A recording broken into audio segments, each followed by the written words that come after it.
So one of the pain points that we hear a lot are is I don't have enough experience to teach dance. I'm not a dance specialist.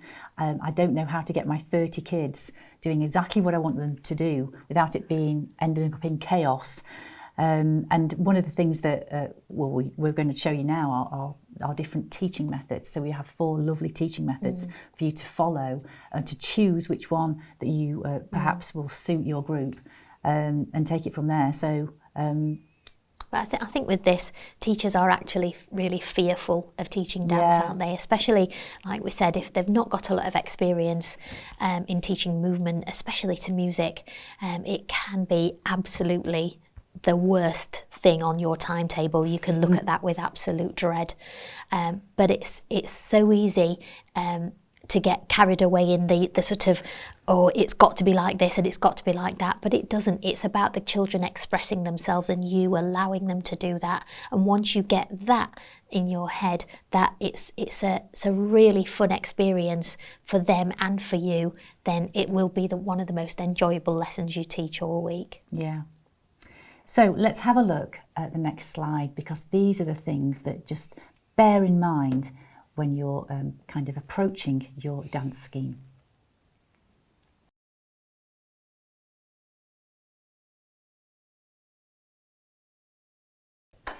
So the first teaching method we'll look at is adding on, and this is a really good one to use, particularly for the little ones where you need a little bit more control, a little bit more hand holding. You might use it for the older ones if you're teaching them something that's a set piece of choreography and you need to teach them one little bit, then add another bit on, then go back to the beginning, then add another little bit on and go back to the beginning. It's like teaching any kind of subject. You'll always start with the basics and add a little bit on and then always review it. And it's just the same concept, but using dance. So the next teaching method we're going to have a look at is creative freestyle. And this is where the children create all the moves themselves. You just give them the brief, you give them the characters that you want them to be, and let them go. So a variation of the creative freestyle could do it in a circuit approach, and I've used this with the really little ones, and just gives them more structure to the lesson, where I've had my hall set out with stations, if you like. So I might have my strongmen in one corner, my horses in another, tightrope walkers and clowns. So maybe 4 or even 6 stations, depending on their age range and how much they can cope with in a lesson. But each station, each group would be focused on their character, and they'd be coming up with ideas within their group around their character, and they may spend 2 or 3 minutes on each station before moving them in a clockwise direction, which is a really nice way just to keep them moving. And so that once you've done all 4 or 6 circuit cards and they've got loads of ideas, we then come into the centre and we pool our ideas as a group. So what if we all did, how did we imagine our horses to be moving around, and then maybe have some lovely show and share ideas from the kids. And then once we've done all of that, we might pick out 4 or 6 of the best movements that we collectively agree on, and then put them all together in the order that they agree on, depending on how the movement might transition from one to the other. So they're thinking about how they put it all together, which is lovely. So far, we've just looked at topic-based teaching methods where the children are creating lots of moves themselves. But this is not going to be any good when you need to look at more dance styles where there's technique involved. So the next teaching methods we're going to look at is all about teaching things like Bollywood, Charleston, disco, where you've actually got moves that are set. So the next move we're going to look at is structured moves followed by a creative task, which is 3 or 4 moves depending on the time you have. They learn these structured set moves and then they go off in a creative little bubble and create their choreography. So they can put those moves in any order they like, they can do them for as long as they like, and they can even start to put them in some kind of formation, can't they? Which is really nice. Yeah. So let's have a look at an example of disco. We're just going to show you a little movie clip of our interactive movie showing the kids 4 disco moves, and then we'll show them how we could use a brief for them to put them together in little, like you say, little creative bubble. Wash your hair. roll and point.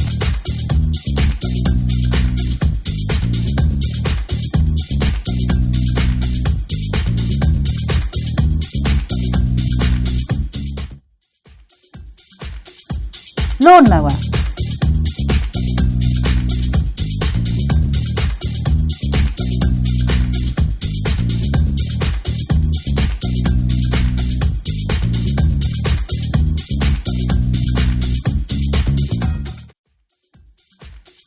Disco roll, 2, 3, 4, 5, 6, 7 point.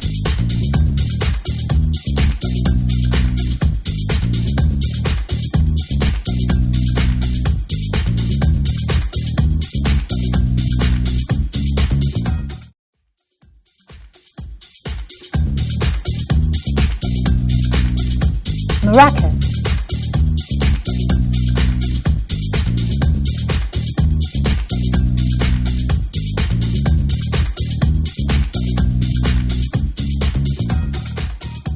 So once the children have learnt their structured moves, we then go on to the creative part of the task, and this is how it would be done. So thinking about formations, about really looking interesting for the audience. So when the audience is watching, there's people here, oh, it's all changing, the patterns are changing, and it looks really interesting and amazing.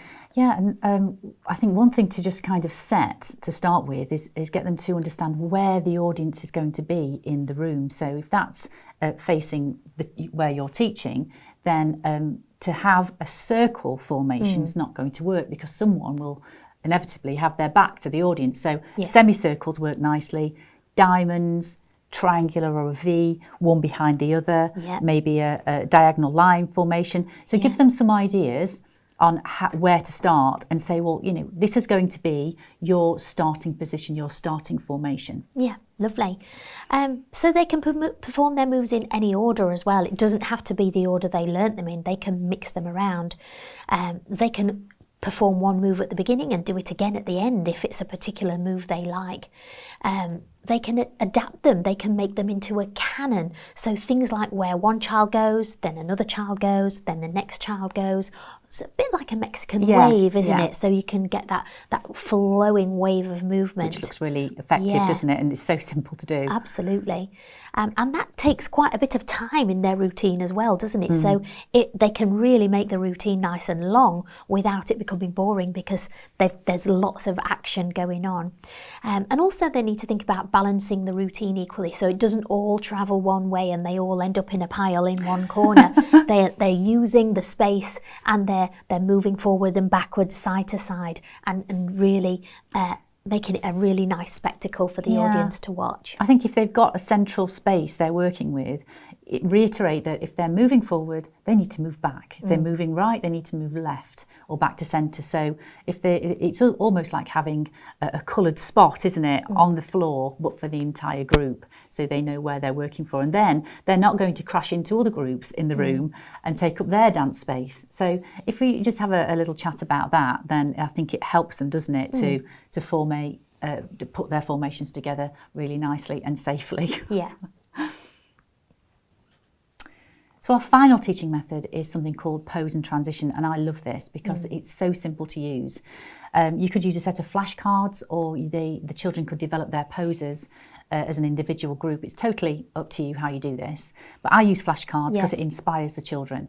So you might have per lesson 4 poses, so they'd develop and create their poses using their flashcards, practice standing and balancing in their pose, not falling over, looking expressive, getting it absolutely right, and then before moving on to their second pose or third pose and fourth pose. So have your poses almost in the bag. The transition part is very much that comes a bit later on, doesn't it? So you get your poses in place and you practice those first. And then we think, okay, then how are we going to link pose 1 with pose 2?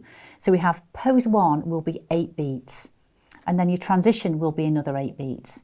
Your pose 2 will be another 8 beats, and that will be a transition into pose 3. So those four blocks of 8 are pose, transition, pose, transition. So we're going to show you our theme is going to be Bollywood, and we're going to show you how it might look when the kids have put it together. So here we are. We're in a formation and we're going to hit it on count 1. How beautiful they look. And we're moving for 8 beats. A little jumping, turning transition. Pose 2. Holding it for 8. Yep. Travelling and turning. Pose 3. And I think we're going back into pose 1 again. And we repeat pose 1. And that's how it can look. It is so simple. Off we go again. So it's choreographed, but it's not overly choreographed. And each group looks really, really slick. Very well done. Holding those poses, and they can repeat and repeat and repeat until they absolutely nail it. And you'll be surprised at how the boys get involved in this. It's actually really amazing. Sometimes the boys outperform the girls, don't they? Absolutely. Get really involved in it, and especially if you've put them, with somebody who's really into dance, and they've been the cats, and then they've suddenly shone because actually they can do it. It's their stuff. They're only performing things that they can do, not something that you're asking them to do, and then they can't get their body to move like yours. And suddenly I've had a little boy come up to me and say, "Oh, miss, that was the most amazing PE lesson I've ever had. It's much better than football." I was like, oh, yes. And that to me was just amazing because he was the cat at the back of the room. He was the one just wanting to go out and play football. And then at the end, he came up and went, "Actually, this is something I've really enjoyed, and I'd love to have more of that in my life." So, marvellous. So just to reiterate with pose and transition, you teach the poses first, or let the kids develop their poses first, and then you put in your transitions with a little bit of a brief around them. Are they turning? Are they jumping? Are they leaping? Whatever you want them to do, you'll put the transitions in once they've learned the poses. And I think that's the best way to do it, isn't it? And depending on the style that you're using, this is Bollywood, but it could be anything. It could be disco or Egyptians or the Romans or anything you like, really. It's just a really nice teaching method to use. And really effective, as you've just seen. Yeah. So the iMoves teaching methods that we've discussed today are adding on, which is structured movements in a particular order that might be just wanting to have a performance piece, or it might just be because you want to keep the kids in a bit more order or control. You've got your freestyle, which is your creative freestyle, and your freestyle circuits. You've got your structured movements with creative tasks, which we've just done in disco. And then you've got your pose and transition, which we've just shown you for Bollywood as well. So those 4 teaching methods are so useful to have in your toolkit, and they're great for 4 to 11 years. And the best thing about those is that any teacher can teach any of those. You can get one that you feel really confident with, whether it's you joining in or just showing a movie or just showing a card. Whatever your skill level, there's something there for you. Yeah, absolutely. So if you weren't very confident and you wanted to just use the flashcard and use the pose and transition, that's somewhere to start. You'd feel much more confident after you taught a few sessions like that. Or if you felt, actually, I'm going to start teaching a style now. You can use our movies to help you demonstrate the technical bit, if you like, and then just use our planning to help you structure that lesson. It is so easy with iMoves, guys. So yeah, it's definitely worth having a look. So just to round this up then, a little bit of a deep dive into the children's mindset around the motivations to be part of a dance lesson, particularly if they're a cat.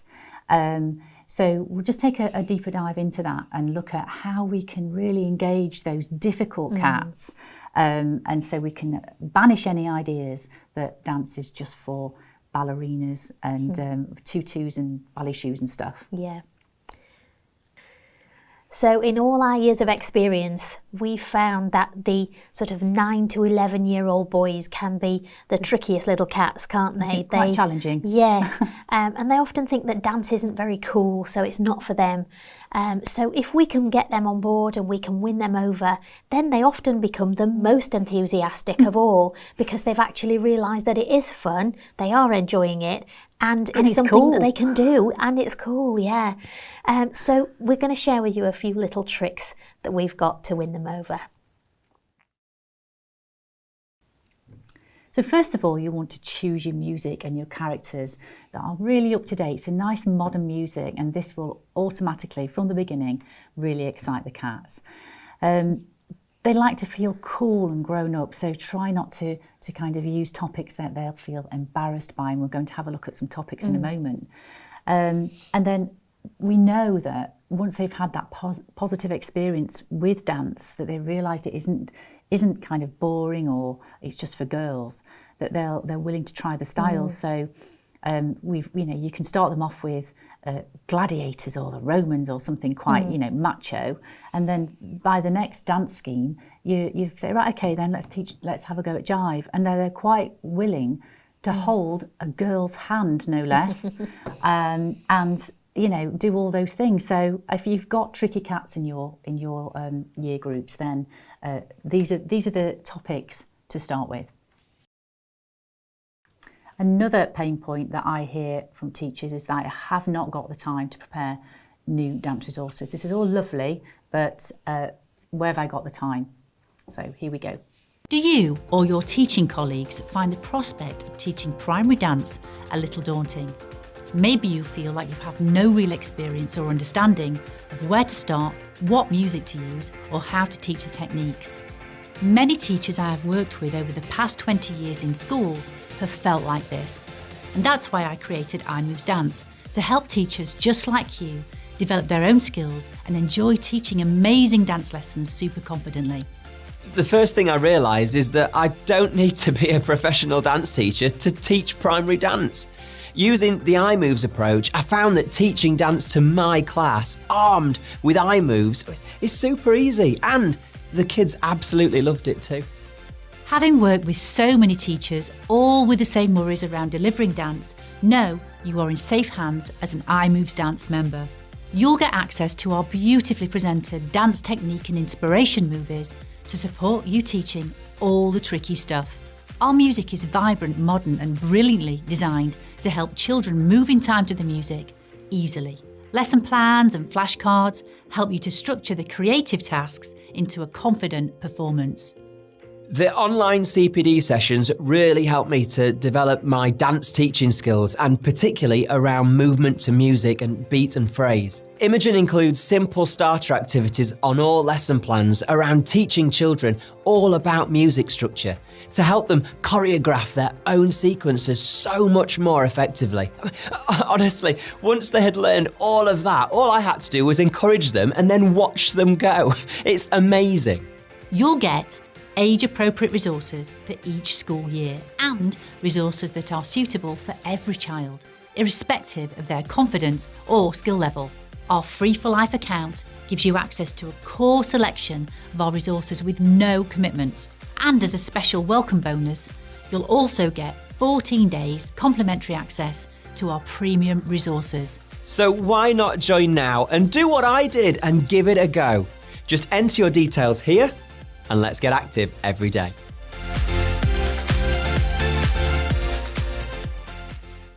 So I think it's time to say goodbye. Yes, I hope you've had a really good time with us. We've really enjoyed it. Yeah. And I hope you've got lots out of it, and I hope it's really helped you to start on your dance teaching journey. And please get in touch if you want any advice around teaching dance at primary level.